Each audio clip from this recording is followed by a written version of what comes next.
Hello friends, मैं आनंद सिंह आपका स्वागत करता हूँ एक और नई वीडियो में। लास्ट वीडियो में हमने प्रश्नावली 3.1 के सारे सवाल कर दिए थे। अगर किसी ने वो वीडियो नहीं देखा हो तो वीडियो की लिंक डिस्क्रिप्शन में दे रखी है, वहां जाकर वीडियो को देख सकते हैं। आज हम पढ़ेंगे प्रश्नावली 3.2 से पहले जितने भी उदाहरण हैं उस सारे को करेंगे कंप्लीट। उदाहरणों को पढ़ने से पहले इसमें 2-3 फॉर्मूले लिखे हुए कि अगर प्रतिच्छेदी रेखा है तो उसके लिए कौन सी कंडीशन होगी, समपाती रेखा है तो उसके लिए कौन सी कंडीशन होगी, समांतर रेखा है तो उसके लिए कौन सी कंडीशन होगी। आपको सीधा वो फॉर्मूला देखकर पता करना है कि इस तरह का ग्राफ बनेगा, इस तरह का ग्राफ बनेगा या इस तरह का ग्राफ बनेगा। तो अब हम इसको करते हैं शुरू। 3.2 से पहले जितने भी उदाहरण थे उसे करेंगे। अब देखो मैंने लिखा कि दो चर वाले रैखिक समीकरण का सामान्य रूप, ये मतलब इसका मानक रूप है। क्या है? मानक रूप। ax plus by plus c। ए मतलब क्या? x का गुणांक, क्या कुछ भी हो सकता है। मानक रूप जैसे कि लिखा मैंने 2x प्लस 3y प्लस 7 बराबर 0। तो ये क्या हो गया? दो चर वाला रैखिक समीकरण। एक चर ये है, एक चर ये है, दोनों की घात कैसी है? एक एक है। तो एक x का गुणांक a, y का गुणांक b और c हमेशा क्या होता है? अचर पद। ये इसका क्या होता है?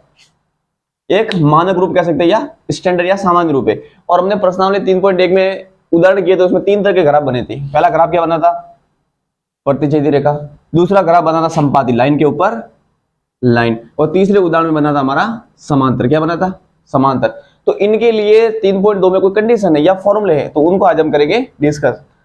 तो एक लाइन, दो लाइन, और हमें 3.2 में इनका हल निकालना है। क्या निकालना है? हल। तो हल क्या होता है? दो रेखाएं जितने बिंदुओं पर काटती है उतने से हो जाएंगे हल। ग्राफ में दो रेखाएं जितने बिंदुओं को या जितने बिंदुओं पर प्रतिच्छेद होती है या जितने बिंदुओं पर कटती है वो इतने हो जाएंगे हल। तो देखो प्रतिच्छेद में एक बिंदु पर कट रही है इसलिए इसका एक हो गया हल।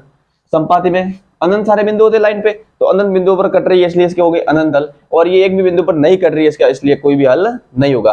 तो ग्राफ में जो रेखा जितने बिंदुओं पर काटती है वो इसका क्या हो जाता है? हल। और प्रश्नावली 3.2 में हम निकालेंगे प्रश्नों का हल। तो इसके लिए मैं लाइन का समीकरण लिख रहा हूं। तो एक लाइन, तो इसके लिए a1 x b1 y plus c1 बराबर 0। इसके लिए a2 x b2 y c2 बराबर 0। तो इनके लिए क्या क्या कंडीशन होती है कि अगर प्रतिच्छेदी रेखा होगी तो क्या कंडीशन होगी, समपाती रेखा है तो क्या कंडीशन होगी, समांतर रेखा है तो क्या कंडीशन होगी। तो मैं इनका नाम लिख देता हूं। ये कौन सी रेखा है? प्रतिच्छेदी, प्रतिच्छेदी रेखा। ये कौन सा ग्राफ है? संपाती रेखा का ग्राफ है। तो इसके लिए कौन सी कंडीशन है? संपाती रेखा। और ये कौन सी रेखा है? समांतर रेखा का ग्राफ है। तीनों तरह के उदाहरण किए थे हमने प्रश्नावली 3.1 में। समांतर रेखा। अब इनके लिए क्या कंडीशन है? तो जब भी आपको ऐसा निकालना हो तो हमेशा आपको a1 और a2 x के गुणांक का अनुपात लेना है। x के गुणांक का अनुपात। तो अब हम क्या कर रहे हैं? a1 बटे a2 का अनुपात बराबर b1 बटे b2 का अनुपात। x के गुणांक का अनुपात लेना है, फिर y के गुणांक का अनुपात लेना है, फिर अचर पद का अनुपात लेना है। अगर a1 अपॉन a2 का अनुपात b1 अपॉन b2 के अनुपात के बराबर नहीं है तो वो क्या होगी? हमेशा प्रतिच्छेदी रेखा। क्या होगी? प्रतिच्छेदी रेखा। एक बार वापस देखो, a1 तथा a2 का अनुपात is not equal to b1 upon b2 के अनुपात के। इनका अनुपात बराबर नहीं है तो वो कौन सी रेखा होगी? हमेशा ग्राफ कैसा बनेगा? प्रतिच्छेदी रेखा का। जब ये दोनों बराबर नहीं है तो तीसरा आपको निकालने की कोई भी जरूरत नहीं है। जब a1 upon a2 is not equal to b1 upon b2 तो हमेशा प्रतिच्छेदी रेखा क्या बनेगी? प्रतिच्छेदी रेखा। अब दूसरे के लिए देखो, तो इन दोनों के लिए हमेशा a1 अपॉन a2 बराबर होता है b1 अपॉन b2 के। इसके लिए भी a1 अपॉन a2 बराबर है b1 अपॉन b2। तो अब ये पता करने के लिए दोनों में से कौन सी है, क्योंकि इसको में a1 अपॉन a2 बराबर है b1 अपॉन b2 के, इसमें भी a1 अपॉन a2 बराबर है b1 अपॉन b2 के लिए। इन दोनों में से कौन सा होगा ये करने के लिए आप c1 व c2 का अनुपात लेंगे। अगर c1 अपॉन c2 भी बराबर हैं तो हो जाएगी संपाती रेखा। अगर c1 upon c2 is not equal to है तो वो क्या हो जाएगी? समांतर रेखा। बस दोनों में इतना सा डिफरेंस है। अगर a1 और a2 का अनुपात b1 और b2 के अनुपात के बराबर नहीं है तो सीधी प्रतिच्छेदी रेखा है। आपको c1 व c2 का अनुपात निकालने की कोई भी जरूरत नहीं है। अगर a1 upon a2 is equal to b1 upon b2 के तो ये पता करने के लिए या तो संपाती होगी या समांतर होगी। इसके लिए आपको c1 तथा c2 का अनुपात भी निकालना है। अगर तीनों अनुपात बराबर है तो हो जाएगी संपाती रेखा। अगर तीनों दो अनुपात बराबर है, तीसरा अनुपात बराबर नहीं है तो हो जाएगी समांतर रेखा। तो ये बस ये इसकी कंडीशन है। तो पहला हमने क्या किया? ग्राफ। दूसरा हमने इनका नाम। तीसरा हमने क्या निकाला? फॉर्मूला। चौथा लिखेंगे कि इनके कितने हल निकलेंगे। क्या करेंगे? हल। तो कितने बिंदु पर काट रही है? एक बिंदु पर। ये क्या हो जाएगा? इसका कितने हल होंगे? इसके चौथा क्या है? एक अद्वितीय हल है। जितने बिंदु पर रेखा काटेगी उतना इसका हो जाएंगे हल। तो एक अद्वितीय हल। एक ही हल होगा क्योंकि एक बिंदु पर काट रहा है। ये देखो, एक लाइन पर अनंत बिंदु होते हैं, दूसरी लाइन भी लाइन के ऊपर है, इसलिए इसके कितने हल हो जाएंगे? अनंत। अनंत कितने हो जाएंगे? अनंत।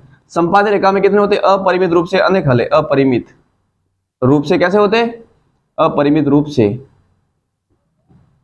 अनेक हल है। अपरिमित रूप से अनेक कितने सारे भी हल हो सकते हैं। अनंत कैसे हल? अनंत हल भी हो सकते हैं। अब इसमें देखो समांतर रेखा कोई कई किसी भी बिंदु पे नहीं काट रही है, इसलिए ये क्या हो जाएगा, कोई हल विद्यमान नहीं है या कोई हल नहीं है, क्योंकि ये रेखा नहीं काट रही है, कोई हल नहीं है। तो परीक्षा में कैसा कैसा सवाल आते हैं, सीधा सीधा आपको पूछ सकते हैं कि इसका हल है या नहीं है, किस तरह का ग्राफ बनेगा, तो आपको ये फॉर्मूला याद करने, ये तीनों फॉर्मूले इंपॉर्टेंट है। अगर प्रतिच्छेदी रेखा है तो कितना हल होगा, एक हल कैसे निकलता है, अगर ग्राफ में दो रेखा एक दूसरे को जितने बिंदु पर काटती है उतने उसके हल हो जाएंगे। एक बिंदु पर काट रही है एक हल, दो बिंदु पर काट रही है दो हल, अनंत बिंदु पर काट रही है तो अनंत हल, और एक भी बिंदु पर प्रतिच्छेद या नहीं काट रही है तो एक भी हल विद्यमान नहीं होगा। एक और लास्ट बात आती है इसमें पांचवी, संगत या असंगत। तो जिन निकाय के या जिन युग्मों के हल निकलते, क्या निकलते हल, वो तो हो जाता है संगत, और जिसके हल नहीं निकलते वो हो जाता है असंगत। तो देखो प्रतिच्छेद में एक हल होता है तो ये क्या हो जाएगा, संगत निकाय, ये क्या हो जाएगा, संगत निकाय, क्योंकि इसका हल निकल रहा है। ये देखो अपरिमित रूप से अनेक हल है, हल तो मौजूद है इसमें, ये भी क्या हो जाएगा, संगत, हल है तो वो जाएगा संगत। अब समांतर में देखो इसमें कोई भी हल विद्यमान नहीं है, जिसका कोई हल नहीं निकलता वो क्या होता है, असंगत। क्या होता है, असंगत। तो कभी कभी परीक्षा में इस तरह के भी सवाल पूछते हैं कि ये संगत निकाय है या असंगत निकाय है, तो आपको कौन से फॉर्मूला याद करने हैं, फॉर्मूला एक, ये दूसरा, ये इंपॉर्टेंट फॉर्मूला, ये कंडीशन इनकी क्या है, कंडीशन। आप सीधा चेक भी कर सकते हो कि ग्राफ किस तरह का बनेगा परीक्षा में, अगर ये कंडीशन हो रही है तो प्रतिच्छेदी बनेगा, ये कंडीशन हो रही है तो संपाती बनेगा, ये कंडीशन हो रही है तो समांतर बनेगा। तो एक बार वापस रिपीट करते हैं, जब a1/a2 is not equal to b1/b2 है तो तीसरा चेक करने की आपको कोई भी जरूरत नहीं है, सीधा क्या बनेगा, प्रतिच्छेदी, और प्रतिच्छेदी रेखा में कितना हल होगा, एक, और ये क्या होगा, संगत निकाय। जब a1/a2 बराबर है b1/b2 के बराबर है c1/c2 के, तो अपरिमित रूप से क्या हो जाएंगे, अनेक हल। जब तीनों बराबर हो तो संगत निकाय होगा, हल निकल रहा है तो संगत है। a1/a2 बराबर है b1/b2 के, जबकि ये पूरा c1/c2 के बराबर नहीं है तो कोई हल नहीं है, जब हल नहीं होता तो वो होता है असंगत निकाय। अब हम करते हैं उदाहरण नंबर 4, आपको बेहतर ढंग से और समझ में आएगा। लो उदाहरण नंबर 4, तो उदाहरण नंबर 4 है कि ग्राफ द्वारा जांच की जाएगी समीकरण युग्म x + 3y 6 और 2x - 3y = 12 संगत है, यदि ऐसा है तो उन्हें ग्राफ द्वारा हल भी कीजिए। तो ये किस तरह ग्राफ द्वारा पूछ रहा है, इसलिए ग्राफ द्वारा इसको हल करना है। और ग्राफ द्वारा हमने बहुत सारे ग्राफ के सवाल किए पिछली वीडियो में, पूरी डिटेल में डिस्कस किया था कि ग्राफ कैसे बनाते हैं। तो सबसे पहले हम इसके बिंदु निकालेंगे, फिर इसके बिंदु निकालेंगे, फिर इसके बाद इसके ग्राफ बनाएंगे। ग्राफ में अगर कट रहा है ग्राफ तो क्या हो जाएगा, संगत, क्योंकि उसका हल निकल रहा है। जिसके हल निकलते वो जाता है संगत, और जिसके हल नहीं निकलते मतलब समांतर रेखा बनेगी अगर ग्राफ में तो वो हो जाएगा असंगत। तो ग्राफ द्वारा हम देखते हैं कि प्रतिच्छेदी रेखा बन रही है, संपाती रेखा बन रही है या समांतर रेखा बन रही है। अगर प्रतिच्छेदी रेखा बनेगी तो वो क्या हो जाएगा, संगत, क्योंकि उसका हल निकल रहा है। अगर संपाती रेखा बनेगी उसके भी अनंत हल निकलते, लेकिन हल तो निकलते, वो भी हो जाएगा संगत। लेकिन समांतर रेखा का कोई भी हल नहीं निकलता, इसलिए हो जाएगा असंगत। तो जिस तरह का ग्राफ बनेगा उस तरह से आपको लिखना है। तो अब स्टार्ट करते हैं। तो पहले समीकरण से देखो, पहला समीकरण क्या है, x + 3y = 6 और दूसरा है 2x - 3y = 12। ये इक्वेशन फर्स्ट, ये इक्वेशन सेकंड। हमने पिछली वीडियो में डिटेल में डिस्कस किया था कि सबसे पहले बिंदु निकालना है आपको, और हमेशा बिंदु पूर्णांक निकालना है। कैसा निकालना है, पूर्णांक, दशमलव में आपको एक भी बिंदु नहीं निकालना है। तो समीकरण नंबर फर्स्ट के लिए मैं कर रहा हूं, समीकरण नंबर 1, x + 3y = 6। तो x बराबर ले लिया मैंने 0, समीकरण इसमें x बराबर 0, 0 लेने से ज्यादा अच्छा रहता है, थोड़ी दिमाग में कैलकुलेशन करके लेना आसान हो जाएगा आपके लिए। ये कितना आ गया, 2। तो हमेशा किसी भी बिंदु के निर्देशांक क्या होते थे, x, y, x हमेशा पहले, y हमेशा, ये हो गया x, y। अब मैं ले रहा हूं y बराबर 0, क्या ले रहा हूं, y बराबर 0, y बराबर 0। तो ये x + 3, ये 0 बराबर 6, तो x बराबर कितना आ गया, 6। किसी भी बिंदु के निर्देशांक क्या होते हैं, x, y, हमेशा x को लिखेंगे पहले, y को लिखेंगे बाद में, x, y। अब समीकरण नंबर 2 के लिए भी ऐसा कैसा करो, समीकरण नंबर 2, समीकरण नंबर 2 के लिए भी दो बिंदु निकालने आपको, एक बिंदु दो बिंदु, इसके लिए ऐसा करेंगे। ये तो हमने पिछली वीडियो में डिस्कस कर रखा है, पूरा ग्राफ बनाना तो आप सीख ही गए होंगे। तो वापस मैं ले रहा हूँ x बराबर 0, क्या ले रहा हूँ, x बराबर 0, तो ये तो 0 हो गया। ये -3y = 12, -3y = 12, y बराबर 12 / -3, और माइनस का भाग देने से क्या आएगा, -4। और बिंदु क्या होते हैं, x, y। तो x क्या अपना 0, y क्या अपना -4। एक बिंदु और निकालना है। अब मैं y बराबर 0 मान रहा हूँ, y बराबर 0, क्योंकि आसानी से आ रहा है इसलिए। 2x - 3, 0 बराबर 12, तो 2x बराबर 12, x बराबर आ गया 12/2 बराबर 6। तो बिंदु में क्या मिला, x, y, x और y, 6 और 0। तो हमें देखो दो बिंदु तो इसके मिल गए, दो बिंदु इसके मिल गए। अब हम बनाएंगे इसका ग्राफ, और ग्राफ द्वारा ये चेक करेंगे कि ग्राफ प्रतिच्छेदी है, संपाती है, समांतर है। जैसा ग्राफ बनेगा उसी हिसाब से संगत व असंगत बताएंगे। जो काम की चीज थी वो रख दी मैंने, बाकी सबको रब कर दिया। अब हम बनाएंगे ग्राफ। तो हमें बिंदु मिल गए, तो समीकरण नंबर 1 के लिए मैं बना रहा हूँ ग्राफ। तो देखो x पर तो जाना है 0, तो x पर गए 0, क्योंकि मूल बिंदु पर x तथा y का मान होता है 0।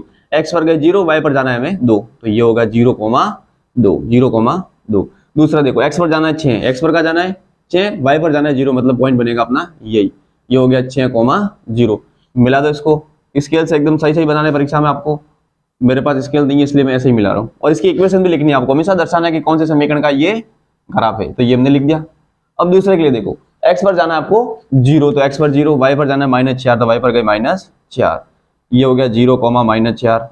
फिर x पर जाना आपको 6, x पर जाना है आपको 6, y पर जाना है 0, मतलब पॉइंट बनेगा अपना यही, तो इसको मिला दो।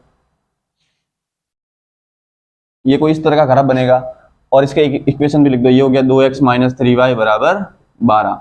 तो मैंने अभी बताया था कि जिस बिंदु पर ग्राफ कटते हैं वो उसका हो जाता है हल। तो ग्राफ कहाँ कट रहे हैं अपने, इस बिंदु पर, इस बिंदु पर कट रहे 6,0 पर। हमेशा x पहला होता है, तो x का मान हो गया 6, y का मान हो गया 0, ये अपना हो गया हल। और मैंने आपको बताया था कि जिसका हल निकलता है वो कैसा होता है, संगत निकाय। तो क्या लिखेंगे हम कि समीकरण युग्म संगत है, समीकरण युग्म संगत है, क्योंकि इसका हल निकल रहा है, समीकरण युग्म संगत है। तो ग्राफ द्वारा आपको यही बताना समीकरण युग्म संगत है। ग्राफ द्वारा ये आपको बताना था कि अगर हल निकल रहा है तो संगत है, हल नहीं निकल रहा तो असंगत है। आप सीधा डायरेक्ट भी कर सकते थे, ये प्रश्न से हटकर मैं आपको थोड़ा बता रहा हूँ कि सीधा कैसे कर सकते थे। देखो मैंने आपको अभी फॉर्मूला बताया था कि ये होता है a1 b1 c1 a2 b2 c2। तो पहले इसको इधर लाओ, पहले इसको इधर, ये थोड़ा आप समझ लोगे कैसे करना है। ये x + 3y - 6, क्योंकि इसका क्या रूप होता है, ax + by + c = 0। ये इसका स्टैंडर्ड रूप है, मानक रूप है, ये इसका फॉर्मेट है, एक चर दो चर वाले रैखिक समीकरण का फॉर्मेट। तो मैंने इस रूप में ले लिया इसको, x y और अचर पद। ये भी ले लो, इसको भी ऐसे 2x - 3y - 12 = 0, इधर से आ गया था, हो गया 12। अब हमें निकालना है a1 b1 c1 a2 b2 c2, क्योंकि हमें अनुपात लेने थे, मैंने आपको बताया था। तो ये तो हो गया a1, x का गुणांक कुछ नहीं है, ये हो गया a2 कितना है 2, b1 3, b2 -3, ये थोड़ा सा लिख दो, ये इस प्रश्न से हट के बता रहा हूं मैं आपको। c1 -6 c2 -12, a1 b1 c1 a2 b2 c2। अब हमें अनुपात देना है a1/a2, तो a1/a2 क्या 1/2, b1/b2 ये क्या आ गया 3/-3 = -1। तो a1/a2 is not equal to b1/b2, देखो बराबर नहीं है। और मैंने ये किसके लिए कंडीशन बताई थी आपको, प्रतिच्छेदी रेखा के लिए। तो देखो ग्राफ कैसा बन रहा है अपना, प्रतिच्छेदी रेखा के लिए। आप सीधा सीधा फॉर्मूले से भी चेक कर सकते हो, लेकिन प्रश्न में पूछा था कि ग्राफ बनाकर चेक कीजिए। तो देखो प्रतिच्छेदी रेखा के लिए कंडीशन है, मैंने ये बताया था कि जब a1/a2 is not equal to b1/b2, तो आपको c1/c2 निकालने की जरूरत नहीं है। ये किसके लिए कंडीशन थी, प्रतिच्छेदी रेखा के लिए। और ग्राफ भी कैसा बना अपना, प्रतिच्छेदी, इसलिए अपना ग्राफ सही है। तो परीक्षा में आपको चेक भी कर सकते हो कि ग्राफ किस तरह का बन रहा है। अब हम करते हैं उदाहरण नंबर 5। तो उदाहरण नंबर 5, तो उदाहरण नंबर 5 कह रहा है कि ग्राफ द्वारा ज्ञात कीजिए, ग्राफ द्वारा हमें ज्ञात करना है। ग्राफ द्वारा ज्ञात कीजिए कि निम्न समीकरण युग्म का हल नहीं है, अद्वितीय हल है, अथवा अपरिमित रूप से अनेक हल है। तो इसके लिए मैंने आपको क्या क्या कंडीशन बताई थी, अगर समीकरण जब ग्राफ बनाएंगे तो प्रतिच्छेदी रेखा आ रही है तो उसका अद्वितीय हल होगा, अगर समांतर रेखा आ रही है तो उसका हल नहीं होगा, अगर संपाती रेखा आएगी तो उसका अपरिमित रूप से अनेक हल होंगे। तो हम ग्राफ बनाएंगे, उसके बाद देखेंगे ग्राफ किस तरह का बन रहा है। अगर ग्राफ समांतर है तो हल नहीं है, अगर ग्राफ प्रतिच्छेदी है तो अद्वितीय रूप से हल है, अगर ग्राफ संपाती है तो अपरिमित रूप से अनेक हल होंगे। तो सबसे पहले हमें बनाना है ग्राफ। तो समीकरण 1 से मैं ग्राफ बना रहा हूं, तो समीकरण थोड़े कॉम्प्लिकेटेड आ गए। कैसे आ गए, कॉम्प्लिकेटेड। इससे पहले वाले सरल थे, तो इसमें सोच सोच के आपको मान लिखने होंगे। तो अब हम समीकरण नंबर 1 से स्टार्ट कर रहा हूं। मैं क्या कर रहा हूं, समीकरण नंबर 1, 5x - 8y + 1 = 0। अब मैं रख रहा हूं x = 3, क्योंकि ये 15 हो जाएगा, 15 और 1 16, 16 में 8 का भाग जाता है। तो ये 5 × 3 - 8y + 1 = 0। ये हो गया 15 - 8y + 1 = 0। ये हो गया 16 - 8y = 0।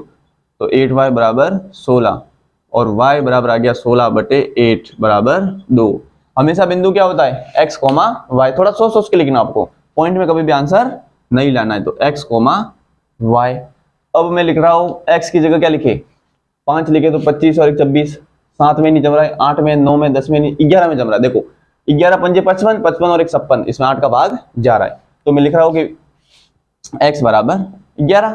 थोड़ा सोच के लिखना, ये थोड़ा सवाल वैसे अच्छा सवाल है क्योंकि इसमें आपको सोचने की जरूरत पड़ी है। ये हो गया 55 माइनस 8y प्लस 1, ये हो गया 56 माइनस 8y बराबर 0। तो 8y बराबर क्या आ गया 56, इधर से आगे माइनस हो गया तो माइनस माइनस कट गया, मैं वो छोड़ रहा हूँ क्योंकि, तो y बराबर 56/8 बराबर 7। तो बिंदु क्या मिल गया आपको x कोमा y। x कितना अपना 11, y कितना अपना 7। ऐसा का ऐसा समीकरण 2 के लिए करेंगे। समीकरण 2 को थोड़ा सिंप्लीफाई करेंगे, उसके बाद इसको सॉल्व करेंगे। तो समीकरण नंबर 2, समीकरण नंबर 2 को देखो 3x minus 24/5y plus 3/5 equal to 0। इसको पहले थोड़ा सिंप्लीफाई करते, उसके बाद इसके बिंदु निकालते। तो इसके नीचे 1 ले ले और लसअ पर ले लो, कितना आ गया 5। ये हो गया 15x माइनस 24y प्लस 3 बराबर 0। 5 चला गया इधर, इधर भाग में था, इधर आके क्या हो गया गुणा, और किसी भी संख्या को 0 से गुणा करते 0 आता है। तो समीकरण क्या मिल गया 15x माइनस 24y प्लस 3 बराबर 0। 3 कॉमन आ रहा है, 3 को ले लो common. 5x minus 8y plus 1 बराबर 0। 3 इधर गुणा में था, इधर आके हो गया भाग में। तो क्या मिला समीकरण 5x माइनस 8y प्लस 1 बराबर 0। समीकरण नंबर 2। जो समीकरण नंबर 2 को देखो समीकरण नंबर 1 के जैसा है। कैसा है, पूरा बिल्कुल सेम है। 5x माइनस 8y प्लस 1 बराबर 0। दोनों समीकरण सेम है, इसलिए दोनों बिंदु पे कैसे निकलेंगे सेम, और बिंदु सेम है मतलब रेखा कैसी हो जाएगी समपाती। तो ग्राफ कैसा बनेगा हमारा समपाती। समपाती रेखा के क्या होगा अपरिमित रूप से अनेकल है। जब समीकरण सेम निकला तो इसके बिंदु क्या क्या मिलेंगे आपको 3 और 2, 11 और 7। तो दोनों के बिंदु समान है तो लाइन के ऊपर बनेगी लाइन, इस तरह का ग्राफ बनेगा लाइन के ऊपर लाइन। वो किस तरह का ग्राफ होता है समपाती, और समपाती के लिए क्या होता है अपरिमित रूप से अनेकल। मैं इसका ग्राफ बना रहा हूं, इसको रब करके बिंदु से बनाएंगे अब हम ग्राफ। तो माइनस में मान नहीं थे इसलिए मैंने नहीं लिए, लेकिन आपको परीक्षा में माइनस के मान भी लिखने हैं, प्रॉपर एकदम ग्राफ साफ सुथरा बनाना है, ग्राफ में नंबर मिलते हैं आपको।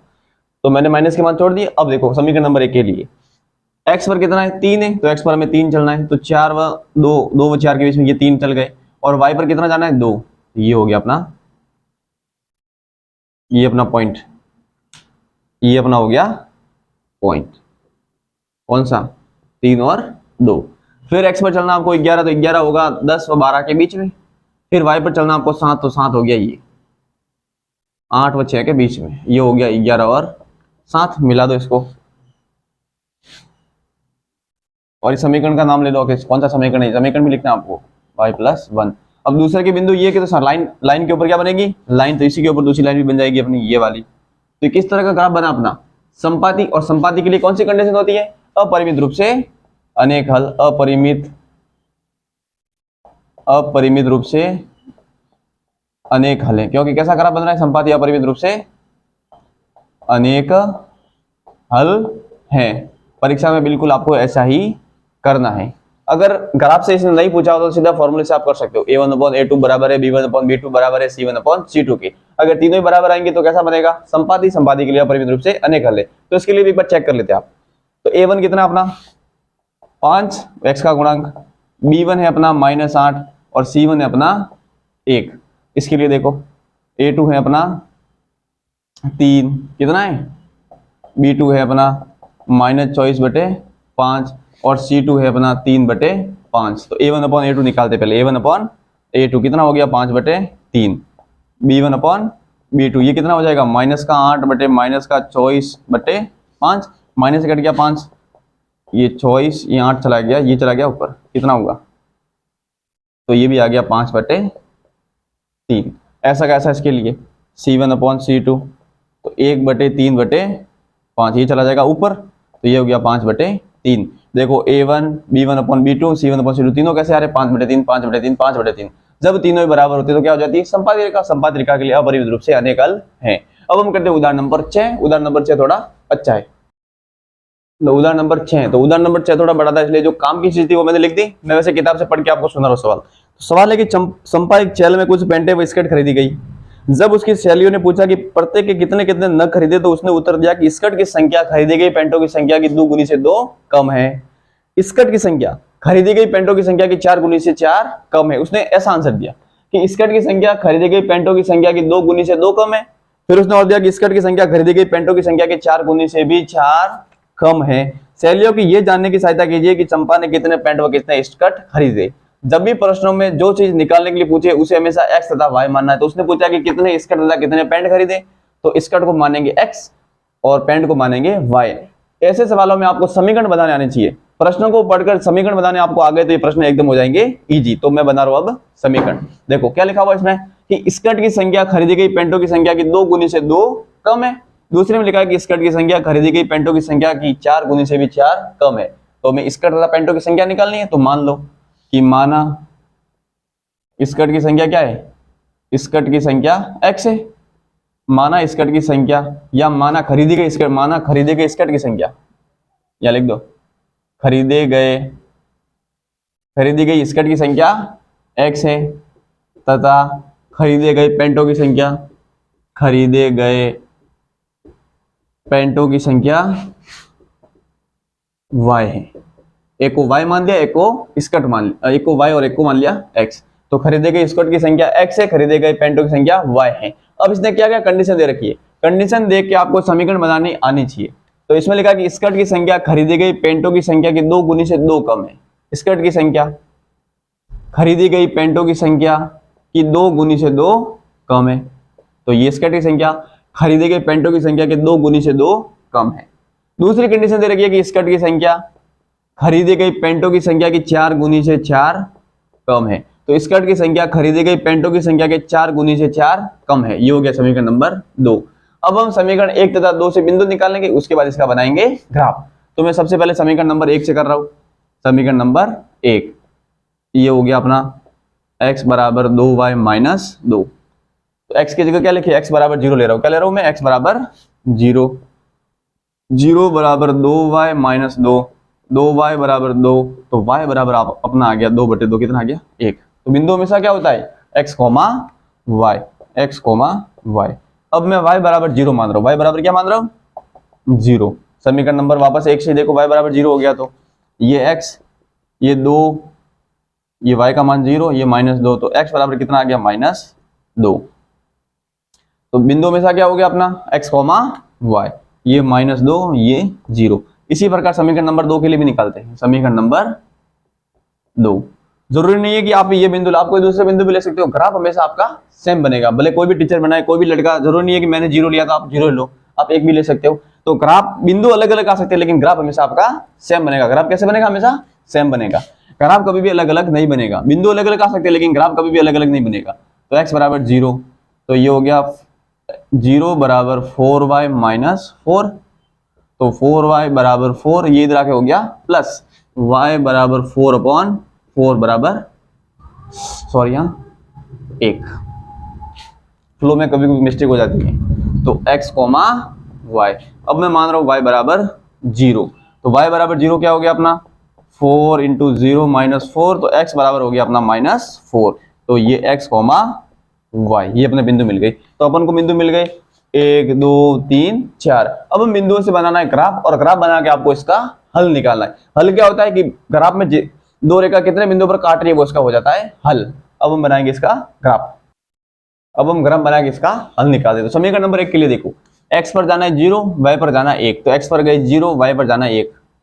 ये हो गया अपना 0, 1।